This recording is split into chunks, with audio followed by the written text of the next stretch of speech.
approaching the end of my PhD project, so this is a very good time for me to share with you my research and get your feedbacks, which I believe will help me get it approved in the next couple of months.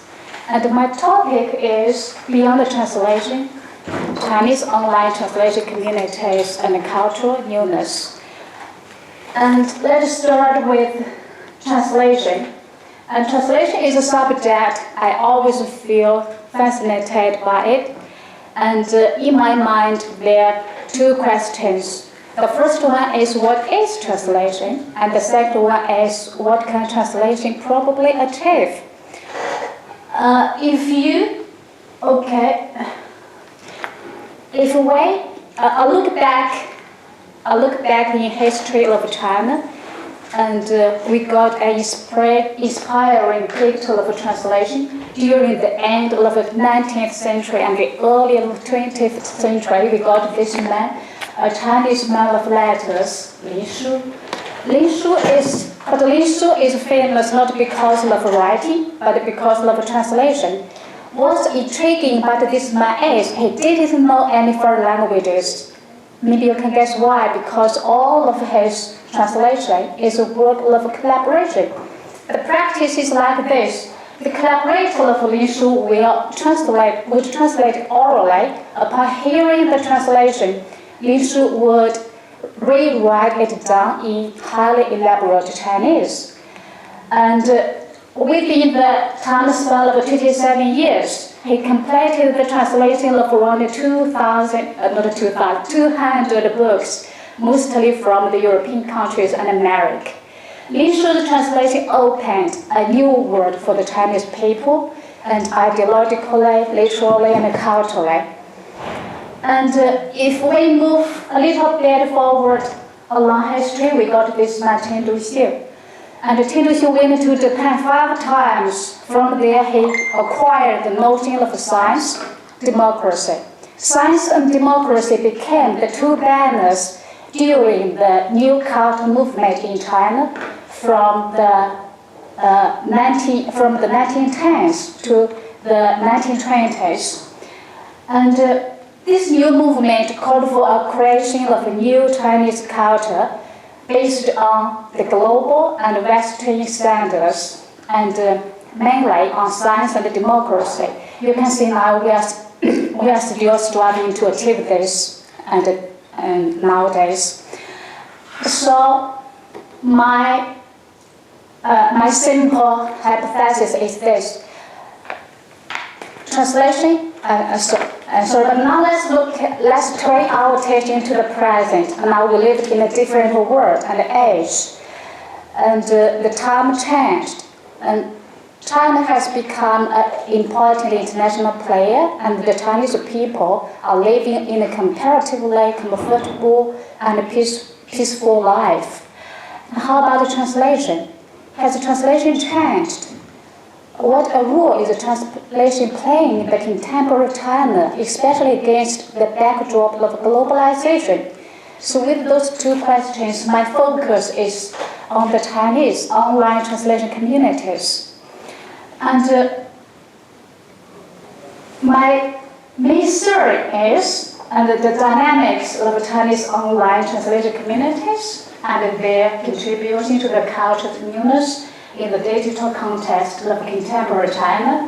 And to address my main concern, I have to answer 3 questions. The first one is, how have Chinese online translation communities fitted into the contemporary Chinese context as a generative, participatory communities of meaning-making, especially against tightened regulations on the internet in China? The second question is, what new features have developed in translation through this new meaning-making practice? The third one is, what cultural newness is achieved through those translation communities?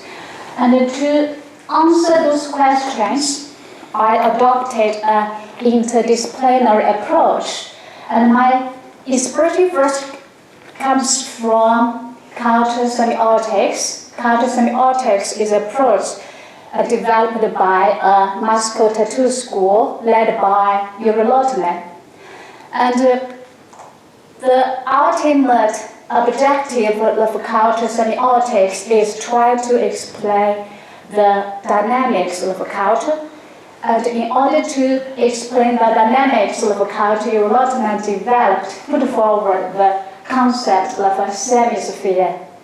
And he defined the semiosphere as a heterogeneous conglomerate of semiotic space with different functions which enmeshes and constrains all the meaning-making processes.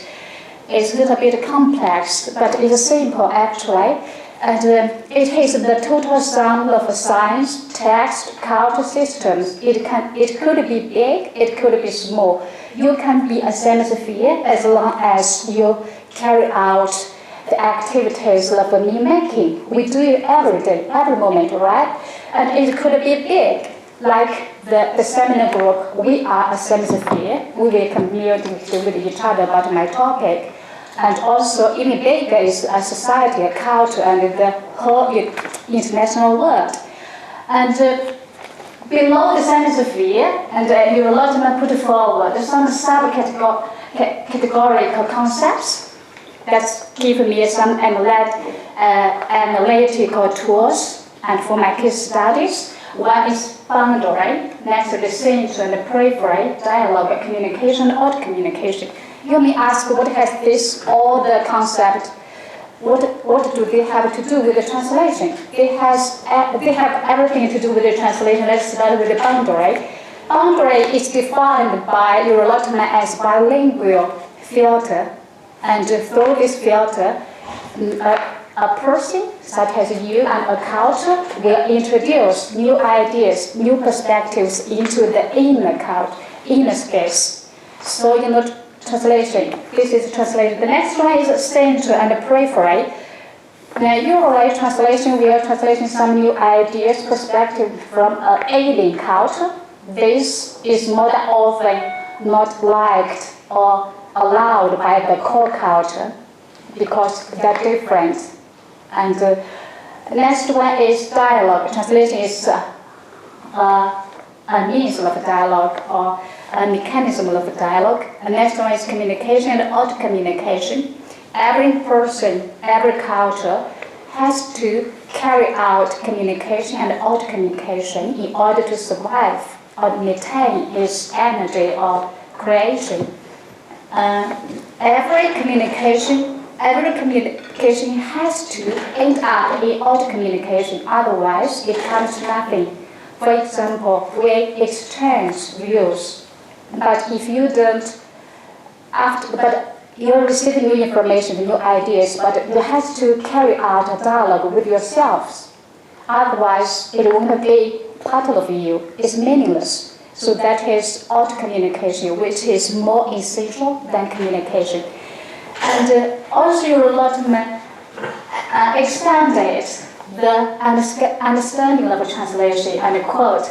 And he said, the fundamental act of thinking is translation. The fundamental mechanism of translation is dialogue.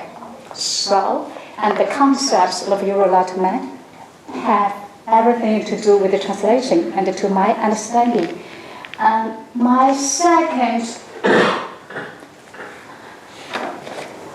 inspiration comes from cultural science, and mainly proposed by John Hartley and Jason Potts. And what does cultural science do? And John has organized some seminars or workshops to spread his ideas, so I don't think I don't have the capacity to expand on his ideas. I just quote this. Our claim is ontological and seeks to develop the idea that culture evolution is the emergence of meaningness from webs of association, relations, and also by negotiation and use within a team and between teams. Importantly, this is not a thing or even information per se, but a structure of associations in action. it is this dynamic dealing association that evolve. This is Zhang's concept. And his approach is culture makes group, and groups makes knowledge. So he doesn't think it's group, he makes culture, and it is the other way, the contrary is the opposite way. And dynamic, and the culture science approach also believes a dynamic concentration is the mechanism of novelty creation. And at this point, we can see some alignment between culture science and the semiosphere. And here, the culture is actually semiosphere, and the groups are where we carry communications and dialogues. Out of the dialogues comes novelty creation. So they are quite parallel. Actually, culture science is partly based on semiosphere or culture semiotics. My inspiration also comes from other disciplines or research areas. One is new media studies. I will use the concept such virtual community of practice, user-generated content, fandom, and to expand or achieve a deep understanding about my cases. Also, I will draw from translation studies and mainly the culture translation school, and they believe translation is intended social act.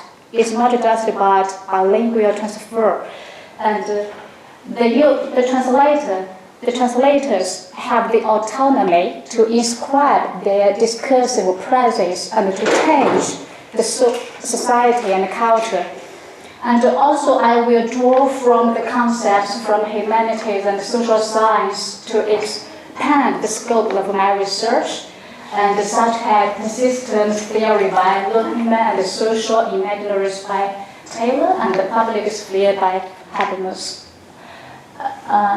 Okay, now let's move on to my methodological issues. I adopted 4 approaches of methods. One is case studies. I have 3 case studies. Next is participation, observation. And I started my PhD project in 2015, but long before that, I have been followed the 3 case studies in China. And once I enrolled as PhD student here, I decided upon my topic. I got my registered in those three websites as a user, and once if I wanted to ask the opinions or perspectives of the community users, I will reveal my status as a researcher to let them inform. And my next method approach is interviewing. And during my PhD, I really do my interviewing in 2016, but it's an ongoing process. Up to now, I have interviewed 48 and interviewees. And also the document analysis. I collected a lot of documents and on the website and from all kinds of media, social networking websites. My chapter outline, I have altogether 7 chapters. The first one is a background introduction. Next is literature review, and the third is the social cultural context, because I think this is necessary given the specific and the social and cultural context of China. And also the chapter 4 to chapter 6 is the 3 case studies. One is long-term. Long-term is a news, a comment, a post translation. It is not focused on news, but mainly focused on some posts or perspectives, views on some social networking platforms. And the next one is Yiyan. Yiyan is journalism, but later it changed to translation publishing platform. The third one is Zmuzu fandom that is very popular. Everybody knows about it, and the fandom to translate, especially the Chinese young people, they are fascinated by the American TV series and English TV series, Japanese TV series. So those people translate and share with the Chinese people of those foreign TV series.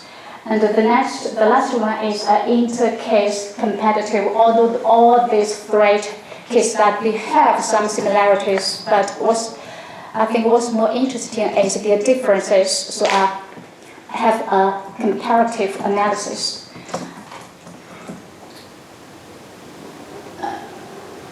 I don't think I have time to go over all three case studies. I just want to showcase my case study too, because now I'm in the middle of revising this case. And first, let me introduce the Yiyan. As I just said, Yiyan first established itself as a journalism portal, and it was founded by three Chinese IT engineers at the Silicon Valley. And one of the founder, and named Zhao Kai, is one of the three founders. He highlighted the information disparity in the preface to his translation of the long tail, and said the book has exerted great impact on the internet industry since it was put forward by Chris Anderson in October 2004, but he couldn't find its Chinese version. Not about the book, but the Chinese, the content in Chinese, any content in Chinese about this book, The Long Tail, in the first 10 pages of Baidu. Baidu is a Chinese search engine in September 2006. So you can see the great content gap between the content in Chinese and maybe the content especially English. So they started with a very simple thought. At least we can share. So they started register a blog, and only three persons, and they try to focus on the articles on business, also technologies and IT industry, but soon the blog become very popular because of the highly demand of content from the Chinese users. And in 2008, in 2009, the website, because it's too popular, so they upgrade their blog to a website. And in 2009, they got 5,000 volunteer translators around them, and 90,000 users, registered users, with a daily unique visit of 30,000. So they got a very big reputation, and they are called by the media as Prometheus, and the god who stood fight from who brings light to the human world to disperse the darkness. So they become a content provider with a slogan to discover, translate, and share the essence of the internet in language other than Chinese. So this is how Yiyan has come into being. And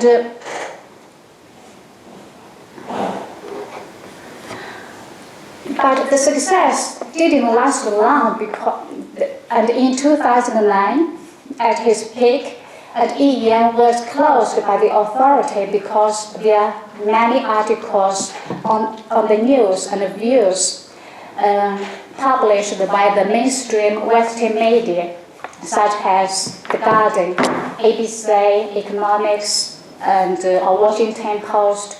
So it was forced to close in 2008. And after the close down, Yiyan reopened its website 1 month later, but there are more ups and downs.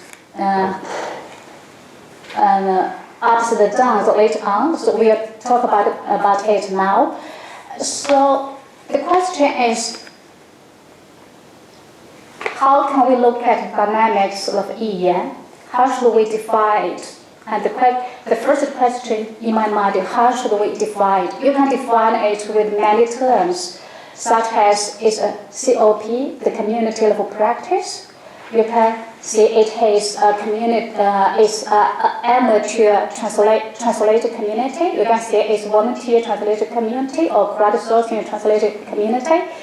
But when we think Yi is something of everything, so there should be a question mark. That means it defines any clear-cut categorization, and it doesn't belong a clear-cut group or category. So how should we define Yi?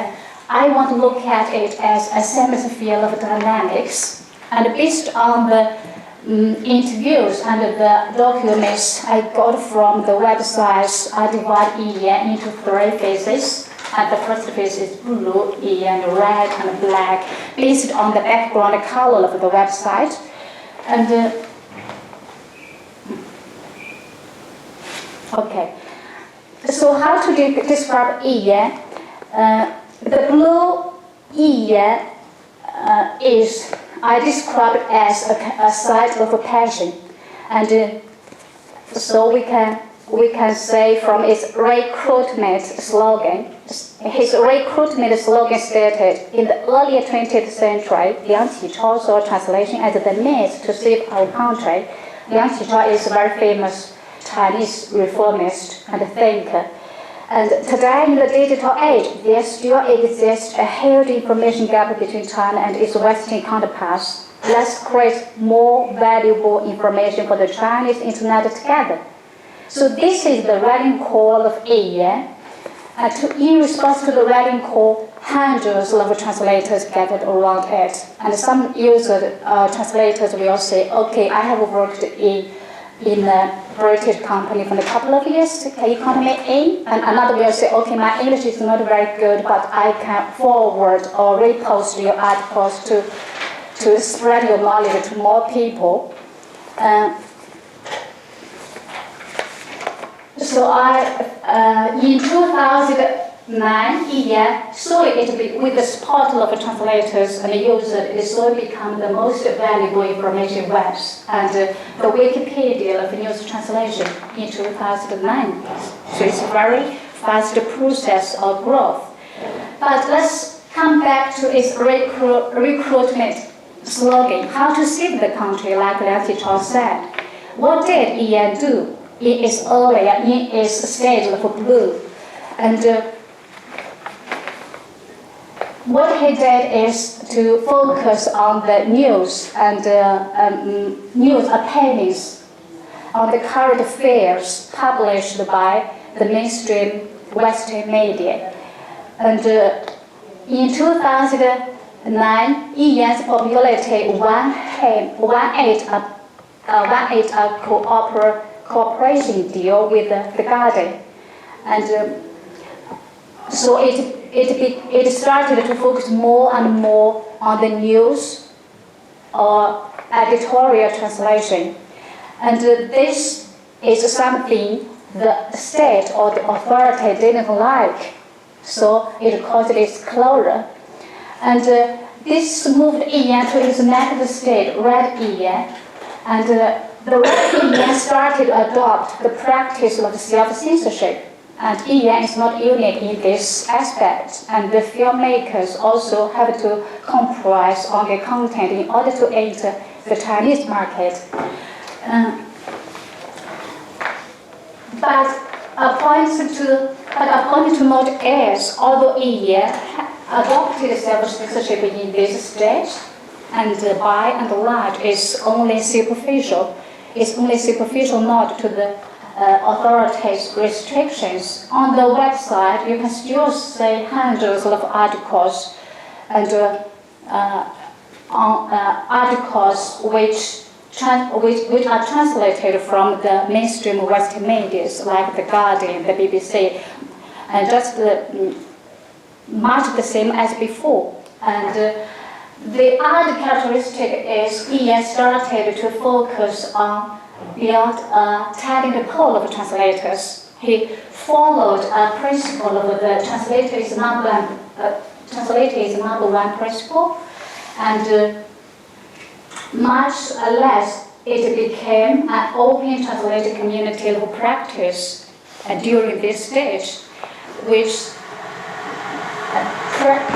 presented a very lovely scene of translation training and practice, which I will come to later. But the third stage is heavily characterized by commercialization. Gradually, India dropped its status or dropped its role as a content provider, and for the Chinese people, general people, it started to become a translation published platform. So it started to focus on earning money. This is the third stage.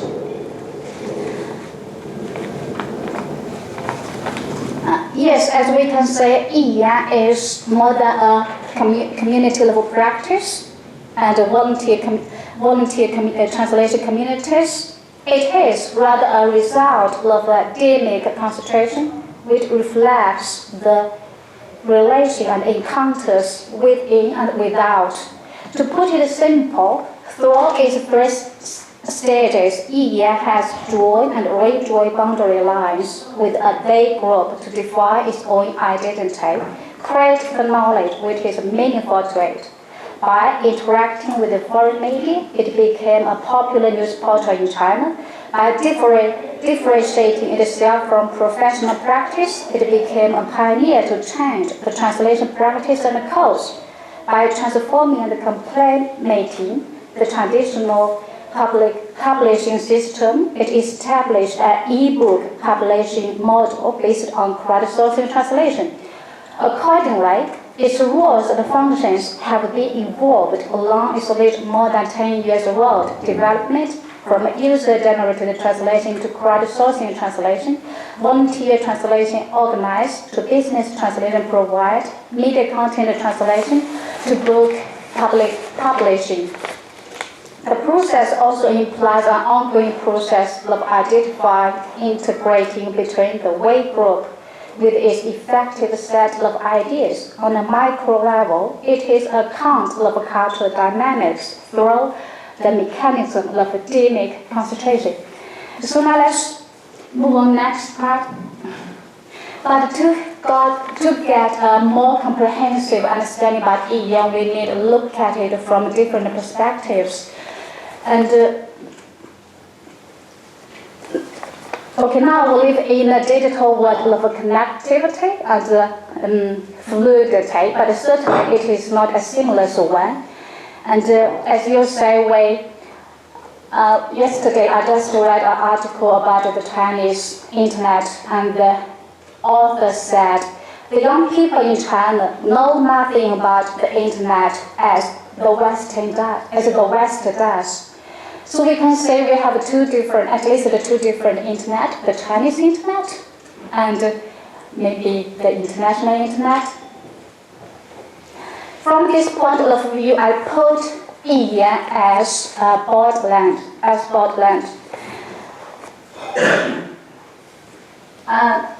The borderland is a periphery.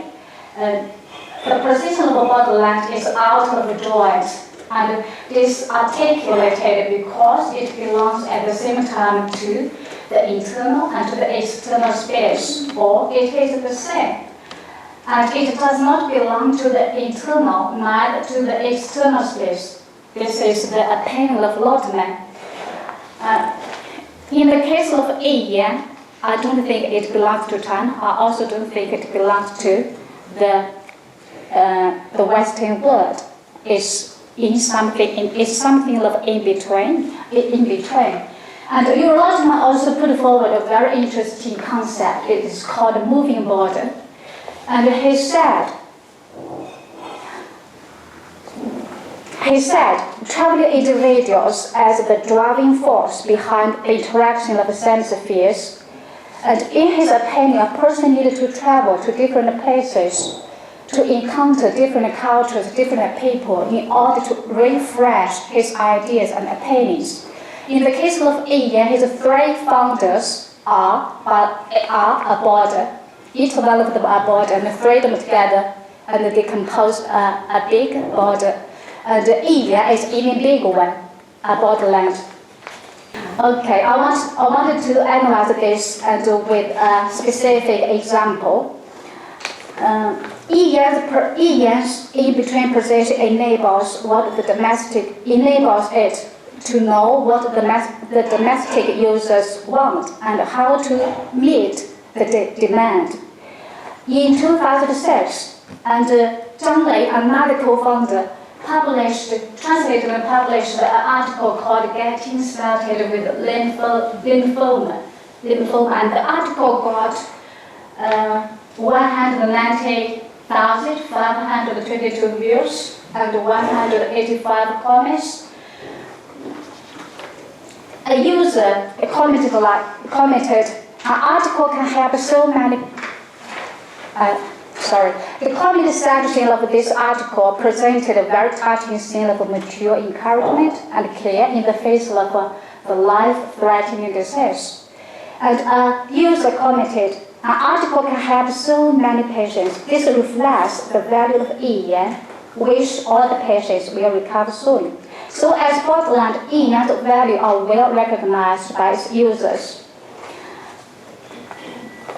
Besides the individual effort to translate and introduce new ideas and knowledge to the domestic users, Yan has also organized some translation projects to promote social welfare, and such as, and we all know in May 2008, an earthquake hit Sichuan, south province of China. And at this time, Yan organized its translators to translate selected information from National Urban Search and Rescue Response System and field operations. Its translation is included as the main part of the Chinese official version, Earthquake Safety Checklist, published by the Chinese Earthquake Administration.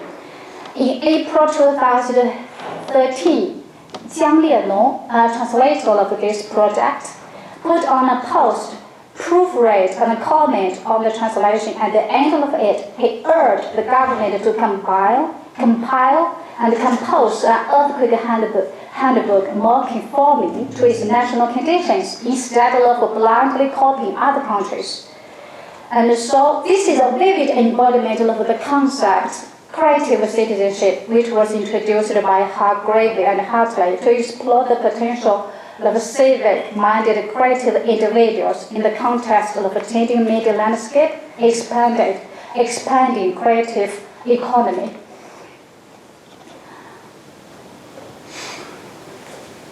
But as we said before, especially in its early stage as a journalism platform, civil journalism and platform, Yan was in the periphery in the sense that what he did was not liked, was even banned by the state, by the authorities. However, we also know that by the authorities, and with almost no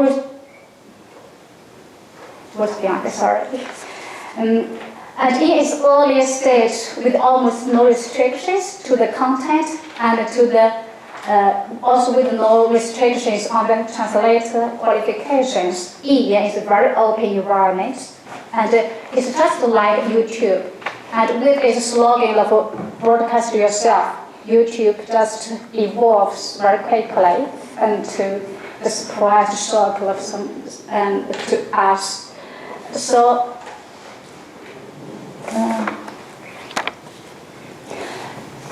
similarly, as a meaning-making space, and Yan is burst with a wide information and knowledge. On the platform, translation was not only a specialized skill to earn money or highly elaborated literary art for appreciation, but a discourse act to access, understand, and create communications. Even if the work was done poorly or recognized as mistranslation, some translators still attracted the attention of millions of followers. It was very common for the popular articles to be viewed by tens of thousands of users.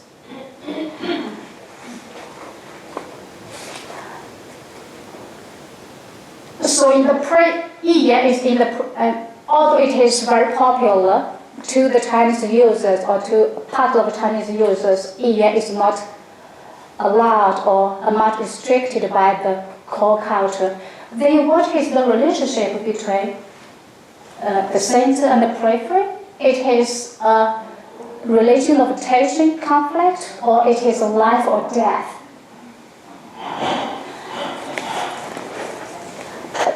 Given the strictly regulated media space in China, most content providers like filmmakers have to compromise on sensitive topics. Yiyan is no exception in this aspect. However, unlike filmmaking, which has no escape from being censored by the Central Propaganda Department and its various local subordinate branches, most social networking sites like Yiyan are allowed to show their loyalty or allegiance by adopting self-censorship. Although this political atmosphere has to some extent weakened its discursive presence in the cyberspace of meaning-making, Yiyan had still exercised its discretion, autonomy to decide what should and shouldn't be published while making a superficial nod to official restrictions. So I don't think, at this point I should point out, I don't think the relationship between center and periphery is that one of life or death. Somebody described it as a game of mouse and cats. I think it's maybe more appropriate. And what's interesting is Yiyan has twice cited the relevant government regulations as the reason to explain its adjustment transformation. It is not convincing. And as we look back to his adjustment, especially the second stage adjustment, and Yiyan did keep doing much the same as before. So the censorship or the regulations of the government is only part of the reason. And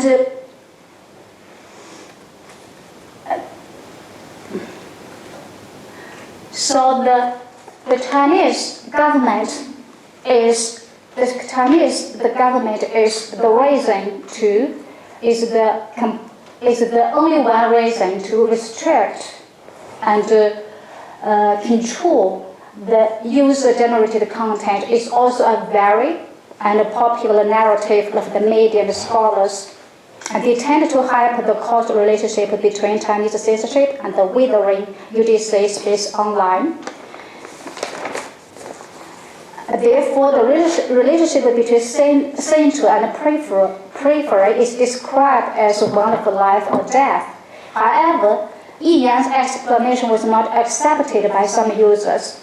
Its adjustment in 2013 touched off a discussion on Zhihu. Zhihu is an A&Q platform like Quora. Among some of the users, while some thought the commercialized orientation was wise discerning, others showed negative attitude to the change. A user said, "The change gave me a start. My first feeling is there's much less content than before. Is it because of lack of money?" As a matter of fact, his guess was not wide of the remark. When interviewed by II Media, an internet service provider, Zhao Jiami, and Yiyan's CEO at that time scattered the difficulties successes Yiyan experienced in the 10-year growth. According to him, in 2012, Yiyan lost some of his able hands. The situation was worsened by lack of operating funds. So this points to money and the workforce. And to get out of the predicament, In 2014, he had to work for other companies with his technical team, left only 4 people with the platform in charge of business, book translation, and also the Gutenberg project community construction. Hence, in 2013, Reshape has much to do with its commercialization drive. And the government constriction or restriction is not the only reason. With its lack of both money and staff, another user commented on its website, actually, the change is largely made out of commercial consideration. The regulations of the government are not transparent. You means Yi can only blame yourself if you want to be the scapegoat. Therefore, the dynamics of culture can be represented as either an isolated immanent process, nor the passive sphere of external influences. Both these tendencies are realized in conditions of maturation from which they cannot be abstracted without the distortion of their very essence. And that means we should look at dynamics of even Yi as semiotic space and from different perspectives, not only focus on the government to regulation. So next, what culture newness has Yi achieved? I summarized it in the 4 points. And one is filling the information void. I don't want to go into detail about this. It's quite obvious. And the next is a discursive migration. I want to cite one translator is Lang Tingfang. Lang Tingfang's translation focuses on sexuality.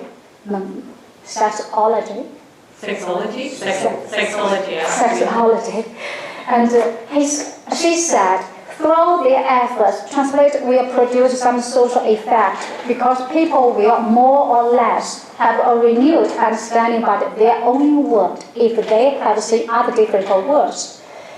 And the view touches the basis of the concept of semiosphere. For its own existence, every semiotic entity, whether it is a sign, text, mind, culture as a whole, needs the other. Lang Tingfang's personal page. On Lang Tingfang's personal web page, there are 591 translations and 4,099 recommended original articles and her contribution, largely on sex, ranging from masturbation skills to theoretical concepts. So is that a page inside the it's a page translation site? And the video site. And for the translators.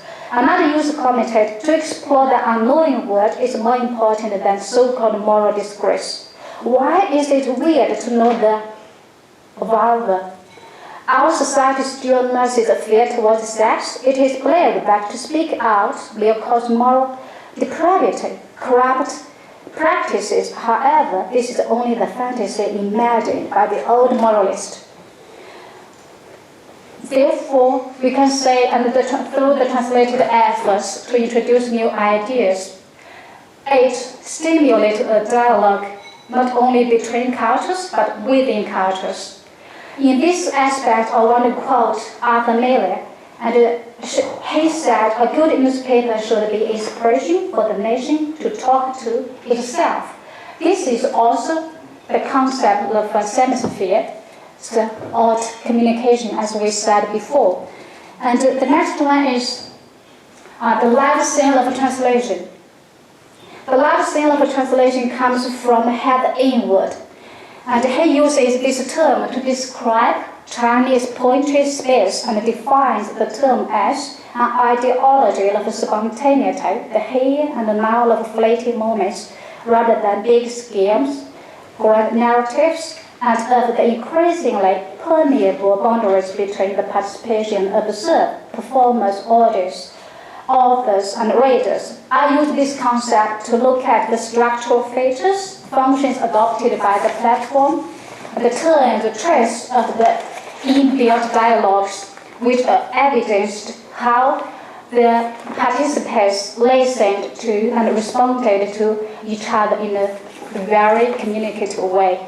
For many translators, this practice is both a way for them to help people to get access to more information about the outside world, a kind of informal, distributed, peer-to-peer, and just-in-time creative learning to improve their expertise. On the other hand, it makes it possible to carry out the democratic translation. Democratic translation is a notion advocated by Yuri Lotman, American translation theorist. That means the process of translation should be a process of dialogues at different levels, such as between and among translators, users, commissioners. Some scholars hailed the practice adopted by Yi as the collaborative democratic translation, which enables humanizing dialogue to enter in the internal dimension of a translation design. So it's also about communication and dialogues, and which is made possible by the technology affordances.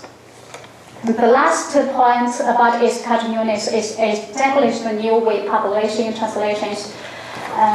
So the crowdsourcing, the publishing models based on crowdsourcing is quite new itself, and also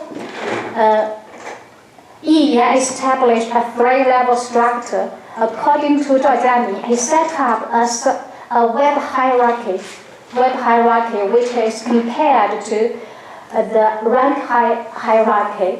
And web hierarchy means the information authority travel from the bottom up and from side to side, instead of in the traditional hierarchy when according to your power. The concept is seen to put into practice from the very beginning of this project. That is, it goes like this. First, you acquire the book to be translated. You can ask the suggestion from the user, the translators, and the whole community. And when the community gets most of its book resources, and the recommended book is approved by the in-house editor, and a sub-project is set up to recruit a coordinator and who will be in charge of the project. And after that, the translators, the coordinator will select other translators depending on the quality of their translation quality. They will divide the work beside them. Then they will move on to the stage of translating, mature proofreading. But all those work are carried simultaneously instead of in a timeline. At last, the in-house editor will contact publishers to get it published, mostly on digital platforms such as Kindle, Douban already, or Yi's website. And I checked on its website. By now, it has published 464 books on the market. Okay. This is the last. I would like to conclude my presentation by a quote. Tony Judy. I prefer the edge, the place where countries, communities, and allegiances, affinities, and rules bond are comfortably against one another, where cosmopolitanism is not so much of identity as the normal condition of life. Also by Yuri Lotman, the semiosphere is the space of culture, is not something that acts according to mapped out and pre-calculated plans. It sits like the sun, centers of activity blowing up in different places, in the depth and on the surface, in radiating relatively peaceful areas with its immense energy. But unlike that of the sun, the energy of the semiosphere is the energy of information, the energy of thought. Thank you, that's all.